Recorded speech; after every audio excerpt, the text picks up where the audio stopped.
Kajian Dalilul Falihin ya, kitab Dalilul Falihin syarah kitab Riyadus Sholihin. Riyadus Sholihin kitab ininya kitab asalnya ya, tulisan Imam An-Nawawi, masih bab ke-10 tentang ke-10 betul ya, ke-10 kan sekarang. Kemana tuh ke-10 pantesan tadi bab muka bab seberapa atau tadi mau bab 7 aduh bab 10 nya babun fil mubadarati ilal khair, bab bersegeranya dalam beramal soleh, tidak ditunda-tunda gitu ya, bersegera tidak ditunda-tunda. Seperti Abu Bakar lah itu sampai jadi kunyah, namanya ya kunyah, sebutan Abu Bakar itu artinya si gesit, si buru-buru gitu ya, tidak pernah gitu ditunda-tunda. Hadis yang ke-7 sekarang ya, hadis yang ke-7, semuanya ada 8 nih ya, bab al-mubadaratu fil ilal khairat. Hadis yang ke-7, yang ke-6 yang kemarin ya apa nih? Yang ke-6 tidak nampak kemarinnya, tidak nampak ininya soal mubadarohnya ya. Tidak eksplisit, tidak redaksional gitu ya, tidak tekstual soal mubadaroh, soal buru-burunya. Yang ke-6 hadisnya itu hadis yang menerangkan Zubair bin Adi mendatangi Anas bin Malik dan mengadukan perihal pemimpinnya, yaitu Al-Hajjaj bin Yusuf, punya pemimpin yang zalim. Mengadukan intinya perihal pemimpinnya yang zalim. Ternyata Anas bin Malik menasehatinya, itu menasehati Az-Zubair bin Adi. Ya, Az-Zubair bin Adi datang kepada Anas bin Malik itu mengadukan perihal pemimpinnya, yaitu Al-Hajjaj bin Yusuf namanya. Nah, kemudian Anas bin Malik menasehati Zubair bin Adi dengan menyampaikan hadisnya, memberi nasihatnya dengan menyampaikan hadis. Isbiru fa innahu la ya'ti alaika zamanun illa wallazi badahu syarrun minhu hatta talqau rabbakumah. Lah ngeri sebetulnya hadis seperti ini nih ya, hadis ini ngeri nih. Ngeri itu ini Rasulullah SAW yang sudah menyampaikan, bukan ramalannya wahyu ini ya. Rasulullah sudah menyampaikan kondisi atau situasi dunia sebetulnya, situasi dunia atau khususnya orang Islam itulahnya. Kalau artinya kalau orang kafir ya sudahlah, mereka memang kafir, itu tidak perlu dibicarakan. Nah, ini orang Islam nih seperti ini. Ya bersabarlah. Ini Anas bin Maliknya menyampaikan nasihat demikian nih. Bersabarlah. Ya, Az-Zubair bin Adi mengadukan perihal pemimpinnya yang zalim, yang durhaka lah gitu ya, pemimpinnya yang menyimpang dari ajaran Islam. Padahal ini Anas bin Malik sahabat Rasulullah SAW saja masih ada. Artinya baru kemarin itulah, belum lama Rasulullah SAW meninggal, orang Islam sudah menyimpang, bergeser itu dari nilai-nilai, dari adab, dari ajaran Islam. Nah, Anas bin Malik menasehati isbiru, bersabarlah kalian ya, karena pemimpinnya yang zalim ya, bersabarlah kalian. Fa innahu la ya'ti alaika zamanun, karena sesungguhnya tidak datang kepada kalian satu masa kecuali la walazi badahu syarrun minhu, kecuali itu lebih buruk kondisinya dari sebelumnya. Ini yang saya katakan ini mengerikan, ini hadis seperti ini. Ini saja Anas bin Malik masih hidup, kondisinya sudah seperti ini. Nah, generasi kita sekarang di masa zaman di mana kita hidup hari ini seperti apa keburukannya, pergeserannya. Karena tidak datang satu masa kecuali itu lebih buruk dari sebelumnya. Kita ini generasi keberapa, jadi pantas kalau juga sudah kena gitu ya, sudah nampak, sudah terasa. Pantaslah kalau hari ini sudah nampak, sudah sangat terasa, seperti yang disabdakan Rasulullah SAW, di mana beliau menyabdakannya hal ini sebagai ciri sudah dekatnya kiamat. Nah, ini ciri-ciri tanda-tanda sudah dekatnya kiamat, yaitu ilmu agama dicabut oleh Allah, diambil kembali dengan cara mewafatkan ulama-ulama yang benar-benar berilmu, benar-benar ikhlas, benar-benar tulus, benar-benar hanya karena Allah menyampaikan ajaran agama Islam. Nah, itu sudah hilang, satu persatu meninggal, satu persatu diwafatkan oleh Allah. Nah, tinggallah, kalau di dalam hadisnya ya, tinggallah pemimpin-pemimpin dan orang-orang yang bodoh, tapi mereka merasa berilmu sehingga mereka itu diminta fatwa, ditanya dan selalu menjawab. Padahal di dalam hadisnya Rasulullah menyebutkan mereka itu dolun wa mudilun. Mereka itu sesat dan menyesatkan. Kemudian yang beramal soleh semakin berkurang gitu ya. Justru sebaliknya, kemungkaran, kedurhakaan, yang berbuat dosa lah yang merebak di mana-mana gitu. Bahkan artinya itunya yang terlihat bukan yang beramal soleh. Kemana saja kita mengarahkan pandangan, penglihatan, yang nampak adalah orang-orang yang berbuat dosa, berbuat kemungkaran. Sulit untuk menemukan orang yang beramal soleh. Itu sudah sangat terasa itunya, sekarang ini sudah sangat terasa, sudah nampak jelas.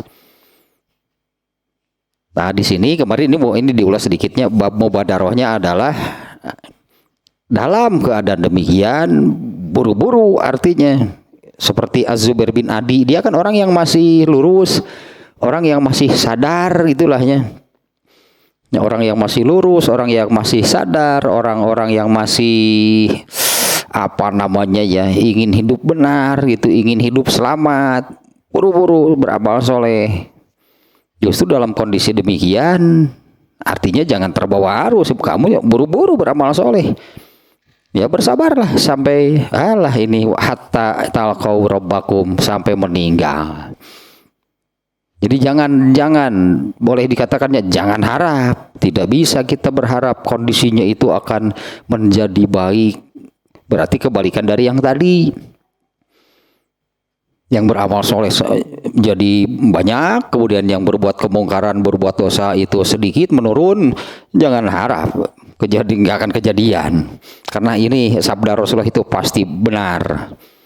Yaitu tidak datang satu masa kecuali itu kondisinya lebih buruk dari yang sebelumnya. Nah, demikianlahnya bab mubadarohnya. Anas bin Malik menasehati Az-Zubair bin Adi yang mengadukan perihal pemimpinnya yang zalim, yang menyimpang, yang durhaka. Anas bin Malik mengatakan bersabarlah. Nah, tersirat gitu mana. Kalau mereka demikian, kamu berarti sudah buru-buru beramal soleh lah. Mumpung saingannya nggak banyak gitu kan, mumpung saingannya nggak banyak karena mayoritas kan menyimpang. Itunya tersiratnya makna buru-buru beramal soleh. Biarlah gitu, biarkan saja mereka yang demikian. Nah, sekarang yang baru nih, hadis yang ke-7 sekarang nih ya. An Abi Hurairah radhiyallahu anhu anna Rasulullah sallallahu alaihi wasallam qala badiru bil a'mali sab'an. Nah, kalau yang ini jelas nih soal buru-burunya, ini tekstual gitu ya. Ini jelas nih di dalam hadis ini. Beda dengan yang tadi yang hadis yang ke-6 ya kemarin. Kalau di hadis yang ke-6 kemarin tidak tekstual gitu tentang mubadarohnya. Badiru bil a'mali sab'an. Hal tantaziruna illa fakron munsiyan au ginan mutghiyan au marodon mufsidan au haroman mufannidan au mautan mujhairon awid dajjala fa syarru ghaibin yuntazaru awis sa'ata fa sa'atu adha wa amaru. Wah, ini hadis sama juga nih ya, isinya nih mengerikan nih hadis ini nih. Dari Abu Hurairah, semoga Allah meridhoinya, ia berkata, Rasulullah Shallallahu Alaihi Wasallam bersabda, Badiru. Nah, ini badiru itu kata fi'il amrnya, kata perintah. Badiru, buru-buru gitu ya, cepat-cepat. Bil a'mali. Ya, badiru bil a'mali. Ini jelasnya makanya perintahnya ya. Seperti hadis yang ke-1 kalau nggak salahnya, hadis yang pertama tentang di dalam bab ini Imam An-Nawawi juga memasukkan hadis yang redaksinya sama nih. Awalnya yang sama tapi ke belakangnya beda. Hadis yang pertama dalam bab ini Rasulullah bersabda, Badiru bil a'mali. Bersegeralah cepat-cepat kalian beramal. Kalau di dalam hadis yang pertama fitanan, karena fitnah ya, atau sebelum fitnah memutus, menghentikan, menghalangi. Sebelum muncul fitnah yang akan menghalangi dari beramal, buru-buru beramal, mumpung atau sebelum ada yang menghalangi. Itu kalau yang di hadis yang nomor 1. Nah, ini di hadis yang ke-7 ya, isinya awalnya sama nih. Badiru bil a'mali. Nah, kalau di sini Rasulullah SAW itu menyebut alasannya. Kalau di hadis yang pertama alasannya itu fitanan, sebelumnya karena fitnah akan muncul. Fitnah akan muncul dan itu yang akan menghalangi, artinya itu yang akan menghalangi seseorang dari beramal. Nah, kalau di sini Rasulullah SAW juga menyebutkan alasannya karena 7 alasan. Yang bersegeralah beramal, yang bersegeralah cepat-cepatlah beramal soleh karena 7 alasan. Hal tantaziruna illah. Aduh, bahasa ininya nih agak ini nih. Tidaklah kalian itu menunggu kecuali, ini terjemah harfiahnya demikiannya, tidaklah kalian itu menunggu kecuali kemiskinan yang akan melupakan. Nah, terjemahnya demikiannya, nanti ini dijelaskan, terjemahnya dulu demikian nih. Ya, bersegeralah kalian bersegeralah beramal soleh. Ya, karena 7 alasan. 1, ini berarti kita beri nomor nih ya. 1, kalian itu tidak menunggu kecuali kefakiran yang akan melupakan, membuat kalian lupa gitunya. Kemiskinan yang akan membuat kalian lupa. Auginan mutghiyan, atau yang kedua kekayaan yang akan menjadikan kalian keterlaluan, melampaui batas. Sama soal menyimpang ini nih. Jadinya menyimpang gitu, atau karena kekayaan yang akan membuat kalian menjadi menyimpang lah, itunya menyimpang ini. Aw maradon mufsidan, atau karena sakit yang merusak. 4, haroman mufannidan, atau karena lemah tua gitu ya, lemah tua yang akan jadi kalau lemah tua jadi menghalangi gitu ya, karena lemah itu, karena tua jadi menghalangi.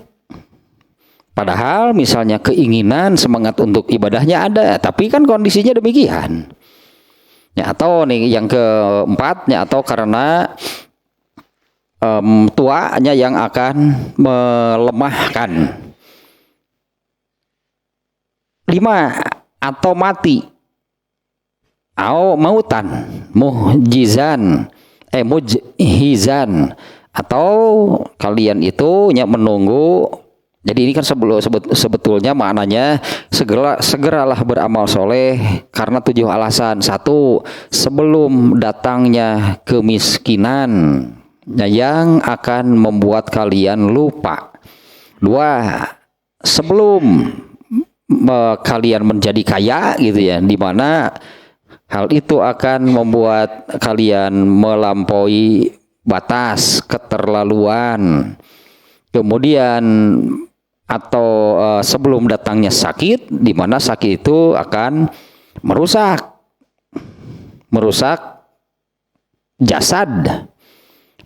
jasad gitulah ya. Merusak jasad sama sih melemahkan. Kemudian atau karena tuanya yang akan melemahkan, atau sebelum datangnya mati, di mana mati itu datang secara tiba-tiba. Kalau di sini terjemahnya sebelum datangnya kematian yang akan menyergap kalian. Kemudian atau karena dajjal, fa syarru ghaibin yuntazaru. Ininya hadis ini tentang dajjal nih. Atau sebelum datangnya dajjal, di mana dajjal itu adalah perkara gaib terburuk yang kalian tunggu. Kemudian yang terakhir, atau sebelum kiamat. Nah, di mana kiamat itu malapetaka paling besar bagi manusia. Yang mengalami kiamat itu malapetaka paling besar dan penderitaan yang paling pahit, paling menyakitkan. Nah, karena 7-nya alasannya itunya. 1, karena miskin. 2, atau segeralah beramal sebelum kalian itu menjadi 1, miskin. 2, menjadi kaya. 3, sakit. 4, tua. 5, mati. 6, datangnya dajjal. 7, kiamat. Demikian ya hadisnya ya. Ini hadis riwayat At-Tirmidzi ini, dan saya buka ternyata ini hanya riwayat At-Tirmidzi. Di riwayat yang lain ini tidak ada. Bukhari misalnya, Muslim yang lainnya tidak meriwayatkan hadis ini. Ini hanya ada pada riwayat At-Tirmidzi. Nah, perintahnya sangat jelas. Tadinya di awal juga sudah saya katakan, ini di awal hadisnya juga sudah jelas, sangat jelas. Badiru, ini kan sebabnya kan bab mubadaroh kalau bahasa Arabnya. Mubadaroh itu artinya kan bersegera. Yang bersegera, tidak menunda-nunda. Nah, di mana gitu ya, tidak bersegera, tidak menunda, tidak diundur-undur, itunya tidak di kalau bahasa Sunda nama tetalangke. Malah kalau di sini bersegera itu bersegera gitunya dari kalimat bersegera. Artinya mengerjakan amal solehnya itu dengan penuh kesungguhan. Kalau yang bersegera itu mengerjakan amal solehnya itu yang mengerjakannya dengan penuh kesungguhan. Nah, misalnya inilah saya kira ini bisa nampak dan terasa gitu hal seperti ini ya. Orang yang mengerjakan sholat di awal waktu. Ya, orang yang mengerjakan sholat di awal waktu, coba bedakan dengan yang mengerjakannya di akhir waktu. Kalau sholat zuhur misalnya, kalau sholat zuhurnya orang yang mengerjakan sholat di awal waktunya, di awal waktu itu semangatnya untuk mengerjakan sholat itu kesungguhannya kan nampak. Beda dengan orang yang mengerjakan di akhir kan. Begitu masuk ke sholat kan dia belum mengerjakan. Nanti di akhir itu beda rasa mengerjakannya. Kalau yang di akhir rasanya ada naon atunya. Ya itulah semangatnya, kesungguhannya. Kenapa dia sholat di akhir kan tidak ada. Makanya dia mengakhirkan sholat itu kan, itu kesungguhannya itu tidak ada sebetulnya. jangan-jangan ya, bukan saya tidak memastikan itu, jangan-jangan itu di situ ada kesan ya terpaksa lah mengerjakan karena ini kewajiban. Bahkan ada sebetulnya ini jaringan Islam liberal itu salah satu seorang itulahnya dari mereka kan mengatakan kalau tidak untuk wajib medemual bigawe ya, kalau itu tidak wajib gitu dia tidak akan mengerjakan. Nah, kesan itunya sangat nampak gitu ya. Ini contoh saja nih ya. Nah, kalau badiru artinya kan buru-buru, berarti buru-buru, bersegera. Beda pasti ininya itulah kesungguhannya, semangatnya, antusiasnya dalam beramal soleh. Kalau yang bersegera itu menunjukkan antusiasnya tinggi, semangatnya tinggi, kesungguhannya tinggi. Nah, beda dengan angke dewe lah. Yang kayak lah ya kagok ya. Nu karar itu teh yang demikian itu kan menunjukkan. Apalagi kalau di ininya di dalam kajian Tahdzibul Akhlak kan sebetulnya ada kaitan, yaitu ya sebetulnya orang yang menunda ketika kesempatan beramal soleh itu datang, itu kan sudah kena oleh setan dan kalah gitu oleh setan. Karena menunda-nunda beramal soleh itu adalah bisikan setan. Ini menunda-nunda beramal soleh itu bisikan setan. Artinya yang menunda-nunda beramal soleh itu mengikuti apa yang dibisikkan oleh setan. Ini di bab kalau dalam di dalam kajian Tahdzibul Akhlak itu dalam bab itu jurus setan merusak amal soleh. Ini agak mau ulang juga nih ya, karena kan yang dilakukan itu oleh setan terhadap manusia itu pasti waswisu sih, yang dilakukannya itu adalah berbisik-bisiknya, membisikkan lah pokoknya. Nah, ternyata kan setan itu bukan hanya membisikkan kepada manusia agar melakukan perbuatan dosa.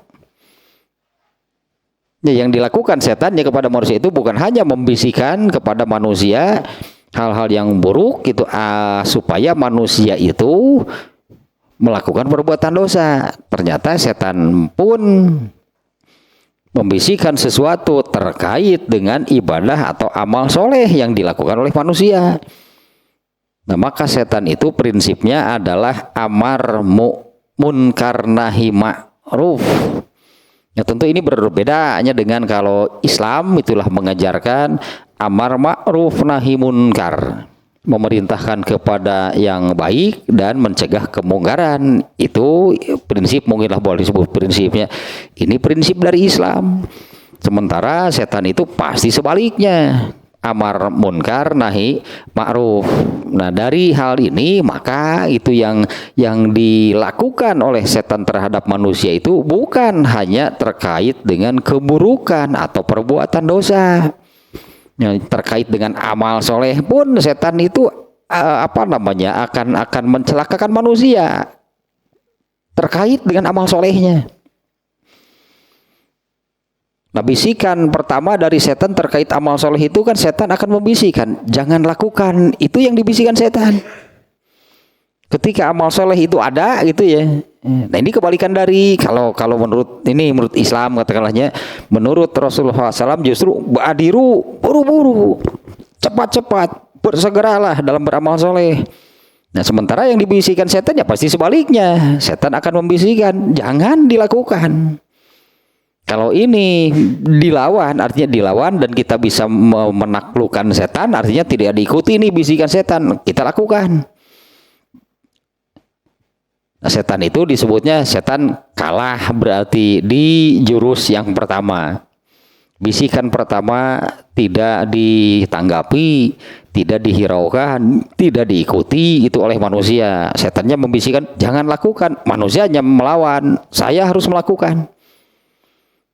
Nah, setan kalah di jurus pertama, maka setan akan mengatakan, oh kalau nggak bisa, iyalah lakukanlah kalau memang kamu mau melakukan. Masuk jurus yang kedua, tapi Nanti saja, kan waktu masih panjang. Eta bisikan setan. Ya, yang menunda-nunda gitu beramal soleh itu sudah kena gitu oleh bisikan setan. Berarti mengikuti itu apa yang dibisikkan oleh setan. Setan itu akan membisikkan demikian kepada orang yang mau beramal soleh. Nanti saja, kan waktu masih lama. Dan lamanya itu bisa, bahkan ada yang tenang saja, kamu kan masih muda. Nikmati saja, apa namanya, nikmatilah hidup ini. Judul nanti, nikmatilah hidup ini. Nah, nantilah ibadah setelah tua juga bisa. Nah, kalau ini juga harus dilawan berarti. Nah, ini lawannya. Badiru, buru-buru justru. Apabila setan membisikkan, wah nantilah, makan waktu masih lama. Ya, nantilah tanggung, kan ini sedang melakukan ini itu. Nanti saja, misalnya kalau sholatnya, misalnya, nah, sholat itu kan waktunya panjang. Sudah kalah berarti mengikuti apa yang dibisikkan setan, yaitu ya boleh yang jurus pertamanya kalah, ya bolehlah kalau kamu mau melakukan. Padahal jurus pertamanya kan setan mengatakan jangan dilakukan amal soleh. Dilawan, saya harus melakukannya. Oh boleh kalau mau melakukan, tapi nah ini jurus yang kedua. Oh nanti saja, kan waktu masih panjang. Yo kan berbagai macam alasan gitulah setan. Nah justrunya di sini Rasulullah SAW memerintahkan badiru bil a'mal. Ya, bersegeralah dalam beramal soleh, bersegeralah dalamnya mengerjakan itulah. Masalahnya kan ketika kesempatan beramal soleh itu datang, segera lakukan. Jangan ditunda, jangan dinanti-nanti. Nah sebetulnya yang ditunda-tunda, dinanti-nanti itu bisikan dari setan. Kalau kemudian diikuti, berarti itu sudah kena oleh bisikan setan. Masalahnya, nah ini 7 nih alasannya. Kenapa ditunda? Kalau ditunda, kalau sudah kena oleh 7, nggak jadi amal soleh. Ya kalau ditunda-tunda gitunya, ini bisa kena gitu oleh yang ini nih, salah satu gitu, oleh salah satu dari 7 alasan ini. Nah yang pertama, kalau redaksinya demikiannya, hal tantaziruna illa fakron munsiyan. Tidaklah kalian menunggu kecuali kemiskinan. Ini maknanya menjadi kerjakanlah, segeralah kerjakan amal soleh itu sebelum datang kemiskinan, sebelum gitu, sebelum kemiskinan menimpa kamu, kena kepada kamu. Di mana kemiskinan itu seperti ini karakternya, munsian. Yang pertama nih ya, karakternya itu munsian itu melupakan. Apa yang dimaksud melupakan di sini? Nah, seperti ini nih penjelasannya nih ya. Annahu lima yanalun nafsa minhu minal ghammi yansha'u anhu nisyan. Jadi boleh dikatakan begini nih. Yang disebut melupakannya, segeralah beramal soleh sebelum kemiskinan itu datang kepada kamu. Di mana kemiskinan itu melupakan. Nah, melupakan itu jadi orang miskin cenderung, itunya kecenderungannya nih. Orang miskin itu kecenderungannya apa namanya disebutnya ya. Cek bahasa Sunda mah ngutruk. Terus mencaci, memaki-maki keadaan. Ya memaki-maki keadaan gitu, memaki-maki keadaan. Sudah iya belum diki, apalagi nya hal itu bisa gitu, hal itu bisa memicu munculnya buruk sangka kepada Allah. Kalau orang kaya tadi kan melenakkan lahirnya hingga melenakkan mungkin bahasa kita yang tepatnya ya. Kalau kekayaan, kaya itu justru melenakan. Kalau yang miskin cenderungnya mencaci, memaki-maki kemiskinannya, keadaannya, kondisi yang demikian. Kalau yang kaya justru melenakannya itu, melalaikannya, merasa bahwa dia sudah merasa bahwa dia itu disayangi oleh Allah dengan dikondisikan demikian. Akibatnya sama, sebetulnya akibatnya sama. Karena kan di sini disebut dua, hanya kemiskinan ya disebut oleh Rasulullah. Jadi bersegeralah kamu beramal soleh sebelum kamu miskin. Bersegeralah beramal soleh sebelum kamu kaya. Kalau miskin kecenderungannya di sini disebutnya nyamun sian itu akan melupakan kamu dari beramal soleh. Nah karena cenderung menyalahkan gitu menyalahkan bahkan memaki-maki kemiskinannya. Lupa saja beramal soleh karena terus saja ini dijadikan alasan. Ini di kemiskinannya itu dijadikan alasan. Bahkan alasan untuk membenarkan dia menyalahkan Allah. Kenapa Allah membuat kondisi saya seperti ini? Tidak seperti si A, si B, si Anu yang mereka itu oleh Allah dikondisikan kaya. Mereka kalau saya hidup seperti mereka kan saya tenang. Saya bisa beramal soleh. Padahal yang kaya juga sama punya masalahnya sendiri. Karena dua-duanya hakikatnya itu adalah ujian. Ayatna dina Al-Fajrnya surat Al-Fajr surat ke ini yata fa amal insanu iza mabtalahu. Nah ini mabtalahu artinya diuji ini ya.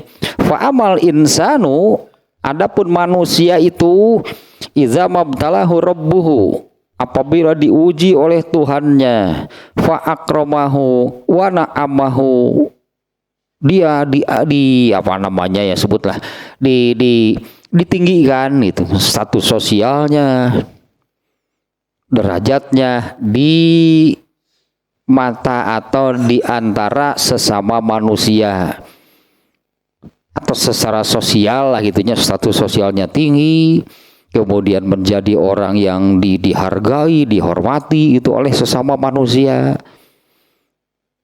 Fa akramahu wa na'amahu fayaqulu rabbi akraman. Itulah yang disimpulkan oleh manusia. Fayaqulu dia akan mengatakan rabbi akraman, Tuhanku telah memuliakanku. Dia mengira, artinya dia mengira atau dia menyimpulkan bahwa Allah menyayanginya itu dengan cara demikian, yaitu dijadikan orang kaya, dijadikan orang yang status sosialnya tinggi, dijadikan orang yang dihormati, dihargai itu oleh sesama manusia secara sosial. Fayaqulu rabbi akraman, manusia akan mengatakan Tuhanku telah menyayangiku. Kemudian ayat berikutnya sebaliknya, wa amma idza mamtalahu fa qadaru alaihi rizqahu. Ini dua-duanya sama nih ya, di dua ayat ini diawali dengan iza mabtalahu, apabila diuji. Dua-duanya ujian. Fa amma iza mabtalahu faqadaru alaihi rizqahu, apabila diuji oleh Tuhannya, faqadaru alaihi rizqahu, disedikitkan gitulahnya, ya dijadikan miskin, ditakdirkan, ditetapkan, diuji dengan kemiskinan. Fayaqulu manusia itu akan mengatakan rabbi ahanan, Tuhanku telah menghinakan aku. Artinya dia menyalahkan Allah. Sama-sama ini melalaikan sebetulnya nih ya. Kalau di sini disebutnya kemiskinan itu melupakan, kalau kekayaan di sini disebutnya itu akan menjadikan seseorang melampaui batas. Padahal itulahnya tepat tuh ayat yang tadi surat Al-Fajr ayat berapa? 15-16-nya. Kalau nggak salah. Nubiye teh. Fa amal insanu idza mabtala ya. Ya ayat itu kebenaran. Kebenaran bener ya. Ya, Al-Fajrnya ayat 15 dan 16. Diuji itu kalimatnya demikiannya di awalnya. Fa'amal insanu, manusia itu iza mabtalahu rabbuhu, apabila diuji oleh Tuhannya. Fa'akramahu wa na'amahu. Nah, dijadikan orang kaya gitulahnya, dijadikan orang yang tadilah status sosialnya tinggi, dihargai, dihormati di antara sesama manusia. Apa sih yang disimpulkan? Manusia menyimpulkan apa? Padahal itu Allah menguji dengan cara demikian, tapi manusianya menyimpulkan fayaqulu rabbi akraman, Tuhanku telah memuliakanku. Padahal nih yang dimuliakan dengan kata ini yang kita pakai mulia gitu ya. Orang yang dimuliakan, diberi kemuliaan oleh hal itu yang seperti apa nih yang sebenarnya, yang sesungguhnya menurut Allah. Kalau itu kan menurut manusia tadi.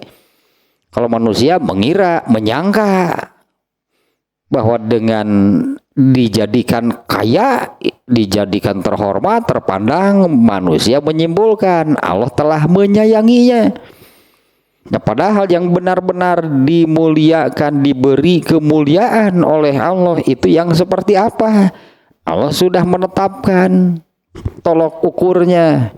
Seberapa seberapa banyak, seberapa besar sih kemuliaan yang Allah berikan kepada seseorang. Ukurlah dengan ketakwaannya. Seberapa besar, seberapa tinggi ketakwaan seseorang kepada Allah, itu ukuran. Seberapa besar, seberapa tinggi kemuliaan yang Allah berikan kepadanya. Yaitu berdasarkan ayat inna akramakum indallahi atqakum, sesungguhnya yang paling mulia. Sementara kemuliaan itu milik Allah. Artinya dimuliakan itu diberilah kemuliaan oleh Allah karena Allah pemiliknya, Allah memiliki kemuliaan. Kemudian Allah memberikan, jadilah manusia itu memiliki kemuliaan, jadilah manusia itu mulia karena diberi oleh Allah. Kalau tidak diberi nggak akan ada kemuliaan. Dan yang paling banyak paling besar diberi kemuliaan oleh Allah itu adalah yang paling bertakwa. Nah, sementara manusia tadi mengira bahwa dengan diuji sebut eta bodohnya manusia, jelas eta banyak ayat itu menunjukkan betapa bodohnya manusia. Yang jelas-jelas menurut Allah itu kamu sedang diuji, bukan dimuliakan, belum dimuliakan, diuji dengan kekayaan. Tapi manusia merasa, oh saya dimuliakan oleh Allah karena coba lihat hidup saya, status sosial tinggi. Di mata manusia menjadi orang yang terpandang, terhormat. Semua manusia menghormatinya, menghargainya. Dan sebaliknya, orang yang diuji dengan kemiskinan kan mengatakan demikian. Dasar bodoh, berarti benar manusia bodoh. Ketika diuji oleh Allah dengan kemiskinan, manusia mengatakan Tuhanku telah menghinakan aku. Apa iya digeneralisir katakanlahnya secara umum kalau benar ya Allah ketika Allah menakdirkan seseorang miskin, Allah menghinakan orang tersebut. Padahal kan sahabat juga contohnya, sahabat Bilal kan miskin, tapi begitu mulianya kan Bilal. Ya karena kan hakikatnya kekayaan atau kemiskinan itu adalah ujian. Nah, ujiannya kalau yang di sini disebutnya kalau fakron munsian. Ya kalau kemiskinan itu melupakan gitunya bahasa di sini Rasulullah menyebutnya. Nah, karena cenderungnya orang kemiskinan itu seperti ayat tadi. Orang yang miskin itu cenderung selalu menyalahkan keadaan. Bagaimana saya kan miskin gitu ya. Menyalahkan keadaan yang hakikatnya itu menyalahkan Allah. Karena yang menetapkan, yang menakdirkan kaya atau miskin itu kan Allah. Karena harta itu Allah yang memberi, Allah yang membagi. Dan harta yang Allah berikan kepada manusia itu kan tidak sama. Ada yang kaya, ada yang miskin. Ternyata itu kan ada hikmahnya. Di situ ada hikmahnya. Hikmahnya adalah dari kondisi manusia yang demikian itu nanti kan akan banyak muncul ladang amal soleh. Yang kaya terkait dengan yang miskin banyak. Yang kaya ini akan banyaknya macam ragam amal soleh terkait dengan yang miskin. Kemudian orang yang miskin juga sama, banyak nanti ragam macam amal soleh terkait dengan orang yang kaya. Kalau kaya semuanya, nah ini juga saya ingat ini nih, di antara tanda-tanda ciri-ciri sudah dekatnya kiamat itu adalah berlimpahnya harta, kemudian sehingga semua orang itu menjadi kaya.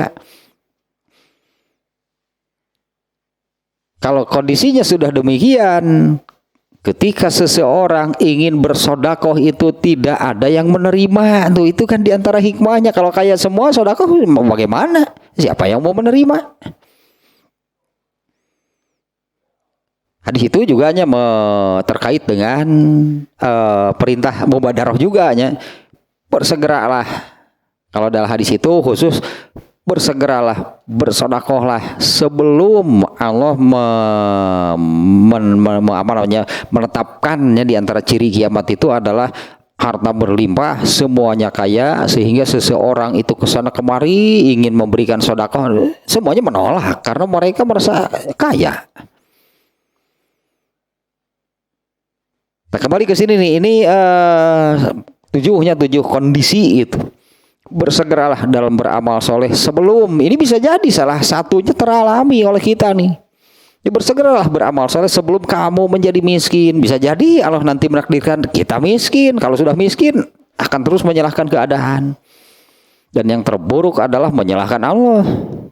Seperti yang di ayat tadinya di surat Al-Fajr tadi itu, manusia itu menyalahkan Allah. Robbi ahanan, Tuhan menghinakan aku. Kalau sudah menyalahkan Allah, maka ini mungkin akibat paling parah sebetulnya jadinya ya. Kalau sudah menyalahkan Allah, maka rasa ketaatan kepada Allahnya bisa saja hilang. Tidak mau lagi gitu taat kepada Allah karena dia sudah menyalahkan Allah. Ketika Allah memerintah ini itu, maka kemiskinannya lah yang jadi alasannya. Kenapa Allah menakdirkan saya miskin? Coba kalau Allah takdirkan saya menjadi kaya, pasti saya soleh. Pret, cek Allah temurunan. Ini ayat ini juga nih. Surat Al-Munafikun. Ya, surat Al-Munafikun ayat 9. Ayatnya tentang perintah bersedekah. Ini ayatnya nih ya, ya ayyuhallazina amanu, ayat 10-nya, wa anfiqu mimma razaqnakum, berinfaklah, ya bersedekahlah, berinfaklah kalian, ya wa anfiqu mimma razaqnakum, berinfaklah, bersedekahlah kalian, dah sebagian tong kabeh cek Allah teh meureunannya eta ayatnya pun nyem itu mimma itu sebagian. Ya, infakanlah, sodakohkanlah sebagian yang Allah rezekikan kepada kalian. Min qabli ayatiya ahadakumul maut. Itu kalau di ayat itu, ini salah satu juga di sini disebut meninggalnya, kematian, maut. Ayat itu menyebut sebelum kematian itu datang kepada kamu. Ya, infakanlah, sodakohkanlah sebagian yang Allah rezekikan sebelum maut itu datang kepada kamu. Fayaqula, setelah mati barulah mengatakan, fayaqula fayaqula rabbi laula akhartani, ya Allah undurlah kematianku, balikan lagi, artinya hidupkan aku kembali. Kematiannya diundur, gitulah, kematiannya dibatalkan, diundur. Fayaqula rabbi laula akhartani, bagaimanakah ya wahai Tuhanku, undurlah kematianku. Fa as-soddaqo, pasti aku akan bersodakoh. Wa aku minas solihin, dan aku menjadi atau termasuk orang-orang yang soleh. Tadi nu pret cek Allah temurunan. Karena ada juga ayat yang ini, kalau benar dipenuhi oleh Allah ya. Kalau benar dipenuhi oleh Allah, kalau ini ayatnya bahkan setelah di akhirat nantinya, manusia kan ada yang mengatakan,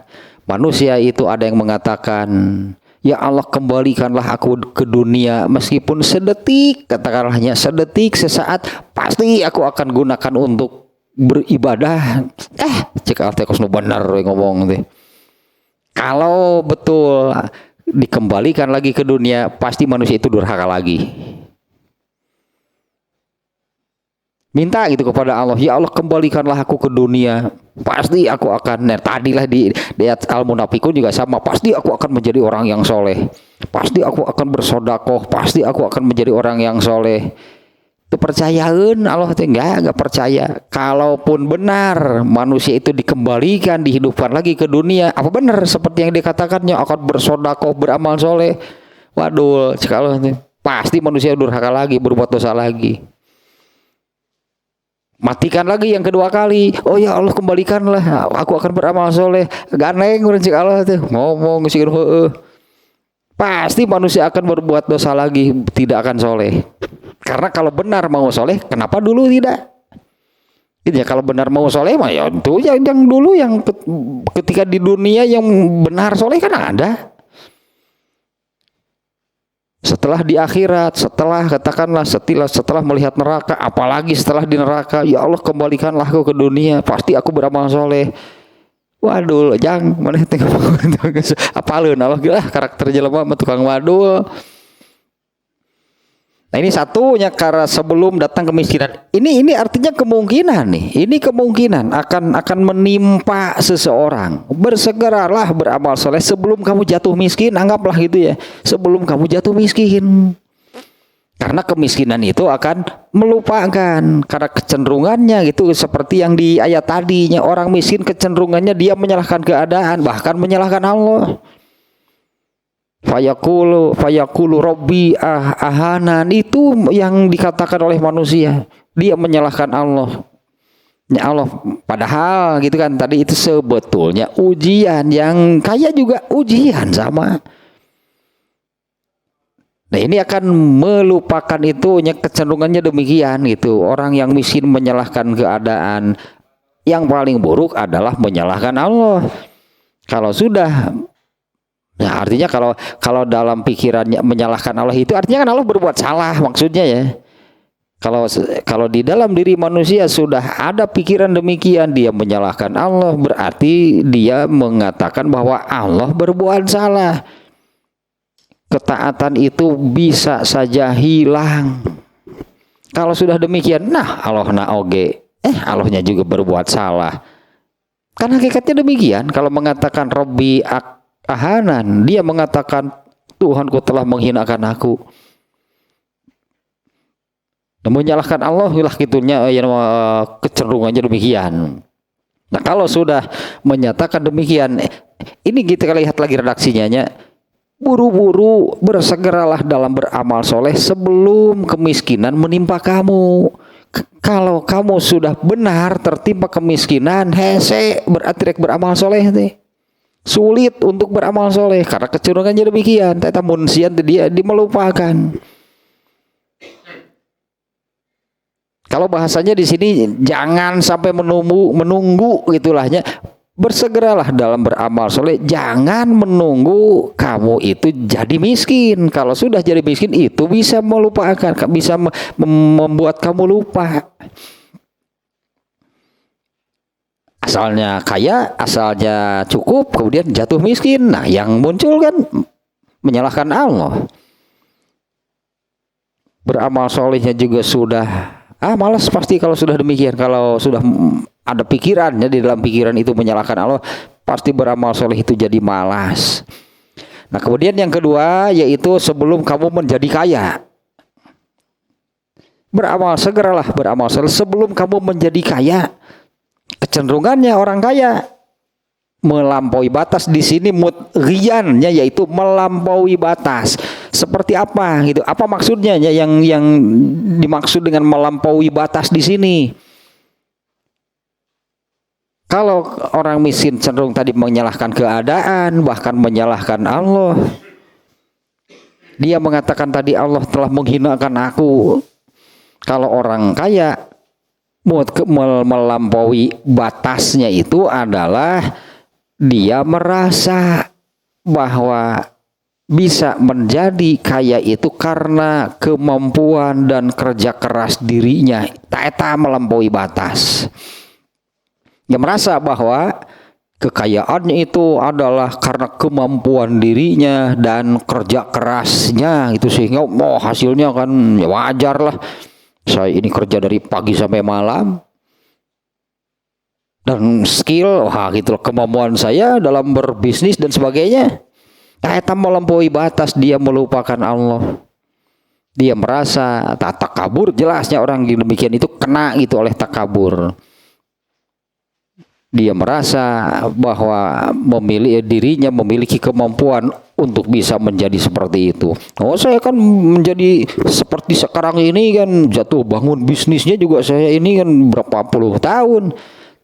Melupakan Allah. Sama sebetulnya ini kaya dan miskin sepasang tadi gila kan, dua-duanya ujian sepasang. Ada yang diuji dengan kekayaan, ada yang diuji dengan kemiskinan, sama lah sepasang. Dua-duanya juga salah kan di ayat tadi, dua-duanya juga salah manusia menyimpulkan demikian. Kalaupun ini ya, kalaupun dia ingat kepada Allah, ditakdirkan menjadi kaya, dia ingat kepada Allah, tapi kan ingatnya demikian. Dia mengaitkannya kepada Allah itu seperti yang di ayat tadi. Rabbi akraman, Tuhanku telah memuliakan aku. Tidak ingat, tidak sadar itu bahwa itu adalah ujian. Nah, kali ini nih yang makna auginan mutghiyan, atau kekayaan yang akan menjadikan kamu orang yang manusia yang melampaui batas. Kita melampaui batas nanti. Orang kaya cenderung merasa kekayaannya itu karena kemampuan dirinya, karena kerja keras dirinya. Dia lupa bahwa rezeki itu adalah pemberian dari Allah sekaligus lah sebetulnya kan, ujian sebetulnya. Dia melupakan Allah ketika, nah kan sama nih akibatnya. Ketika Allah memerintahkan untuk beribadah kepada Allah terkait dengan hartanya, dia nggak akan melakukan. Oh, ini kan hasil kerja keras saya. Ini kan karena kemampuan saya. Kenapa setelah saya berhasil seperti ini, seolah-olah lalu Allah memerintah untuk mau mengeluarkan infak sodako, dalam hatinya enak saja. Enak saja saya harus mengeluarkan harta ini untuk pihak lain lah gitunya, untuk orang lain, sementara saya kerja kerasnya kurang gimana? Bu guru lagi lila pan tapak lagi seberapa tahun tuh menang tapak segala pan dia tapak we lah di luhurun WC urus nagog tapak gitu. Ini pokoknya harus keras dirinya karena kemampuan dirinya. Itu tanya melampaui batasnya, demikiannya yang dimaksud melampaui batas. Dia tidak menyadari bahwa itu adalah ujian. Itu disebutnya rezeki, itu Allah yang menentukan, Allah yang membagi, Allah yang memberi. Kecenderungannya yang dimaksud melampaui batasnya demikian, hanya merasa bahwa kekayaannya itu adalah hasil kerja keras dirinya, karena dirinya yang memiliki kemampuan itu untuk menjadi demikian. Nah, kemudian yang ketiga, berarti kita sebut langsung pasangkan lah satu-satu itunya, kita sebut lagi. Bersegeralah beramal soleh. Apa sih alasan ketiga? Bersegeralah beramal soleh sebelum kamu sakit. Jadi kalau di sini sebelum kamu sakit, mumpung sehat berarti. Ya, bersegeralah beramal soleh sebelum kamu jatuh sakit.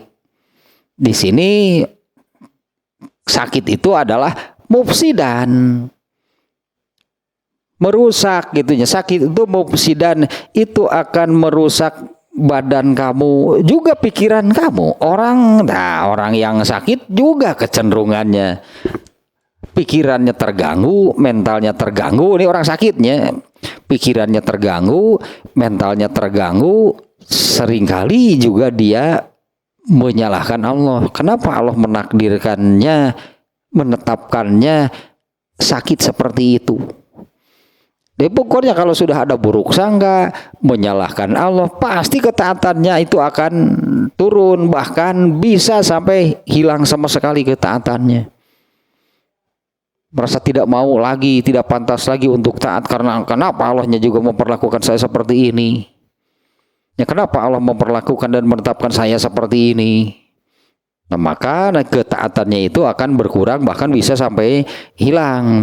Nah, kalau ini alasan yang ketiga, bersegeralah kamu beramal soleh sebelum kamu jatuh sakit, di mana kondisi demikian itu akan mufsid dan akan merusak, yaitu merusak badan sehingga kalaupun bukan merusak lah, bermasalah gitulah dengan badannya.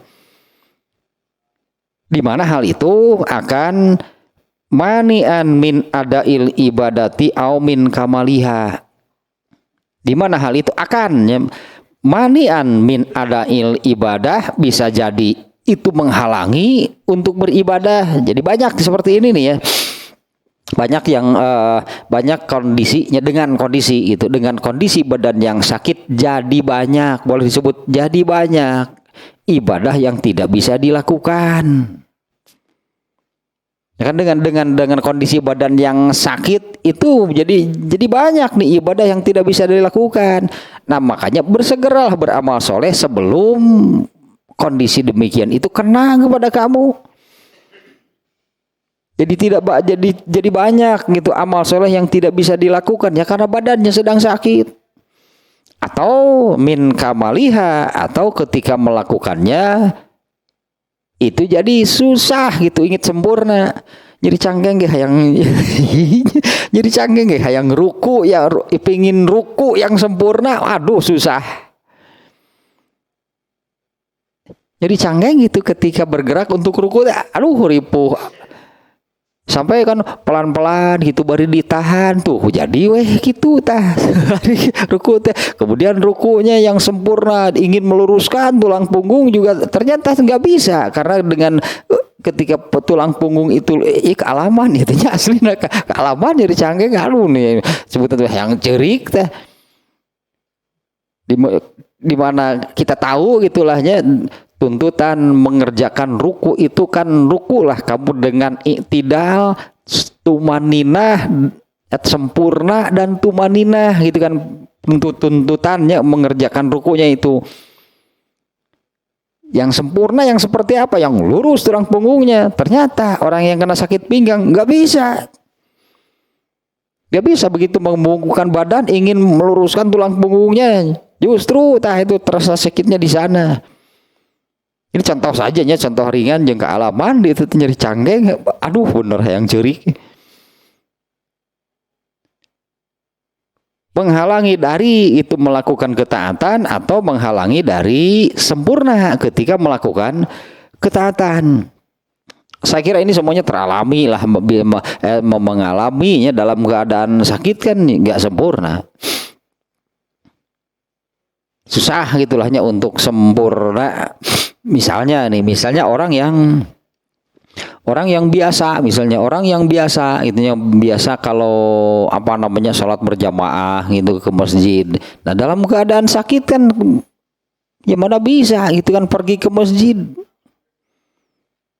Keluar saja gitu kena angin sedikit malah makin parah itu sakitnya. Jadi tidak bisa keluar dari rumah, sholatnya sendirian sok ngeunah teh ari kitu. Kalau yang sehari-harinya biasa gitunya ke masjid ikut sholat berjamaah, ketika sakit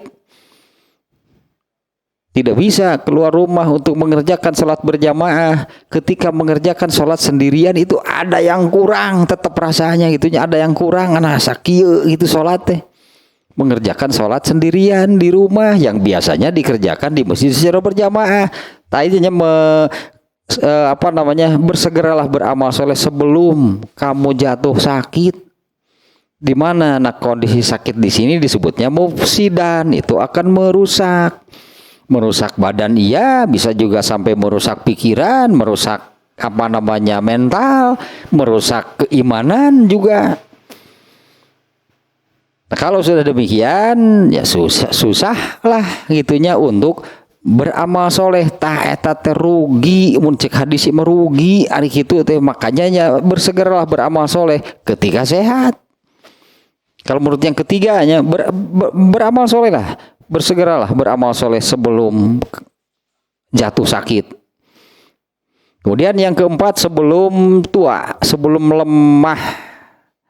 Ya sebelum tuanya karena tua itu ya tadi kalau orang ya kondisi tua itu kondisinya melemah karena ini memang sunatullah. Ya sunatullah. Kalau sudah berumur manula, bukan hanya manusia, pohon juga sama, binatang juga sama. Apabila sudah lanjut usia, sudah tua, kemampuan pasti berkurang. Pohon juga sama.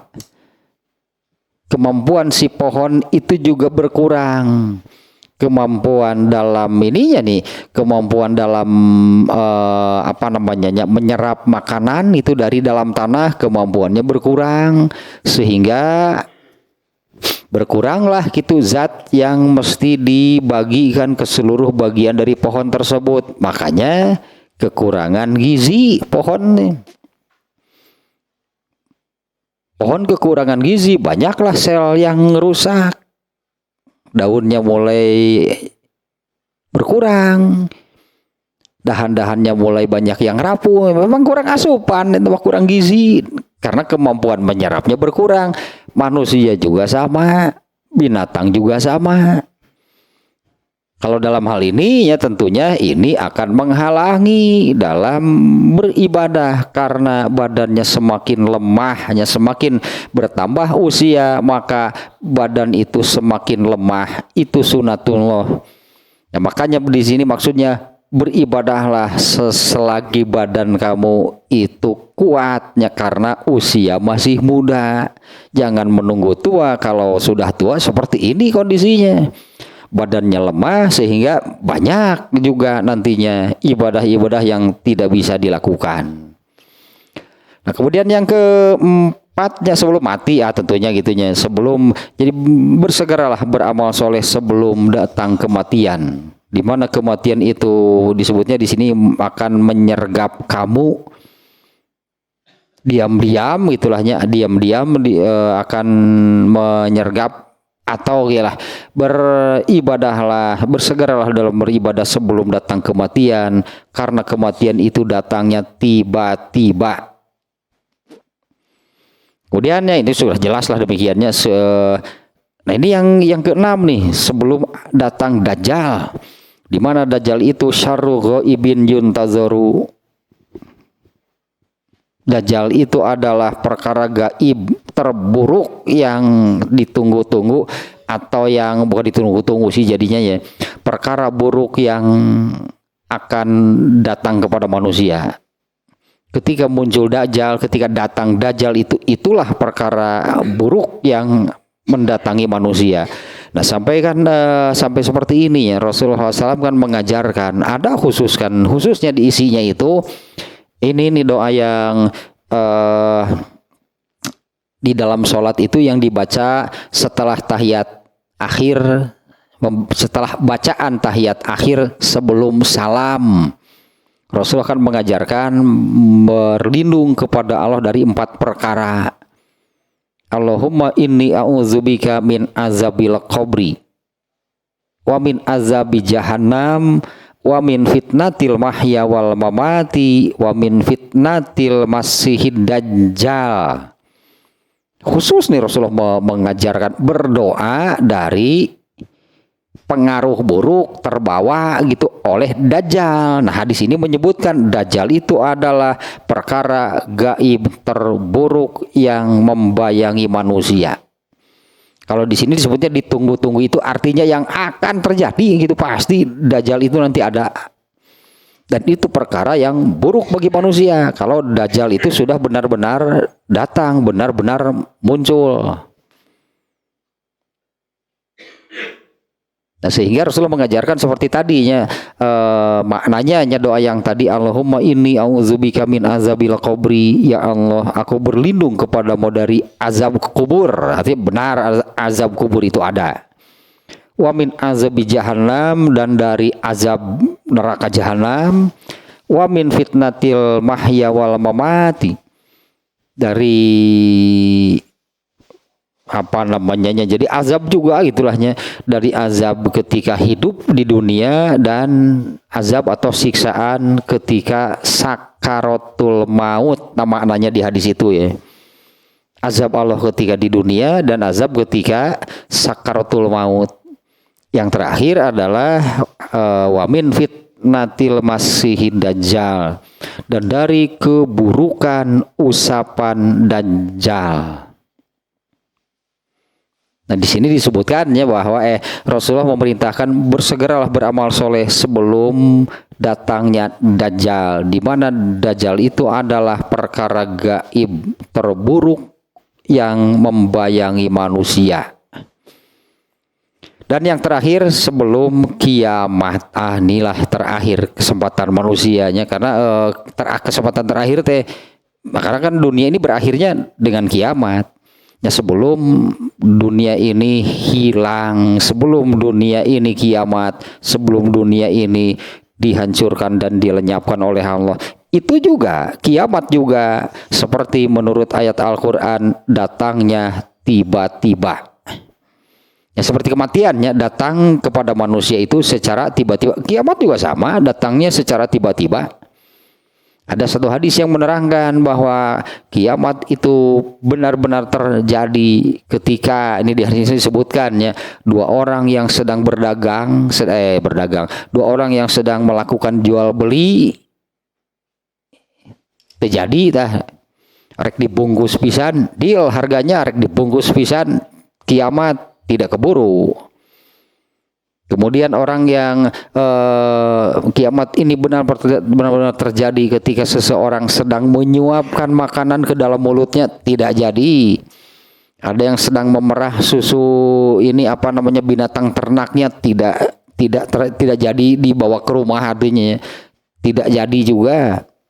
Ini tiba-tibanya, kalau Al-Quran menyebutnya bahwa hari kiamat itu bagtatan, itu bahasanya, akan datang secara tiba-tiba.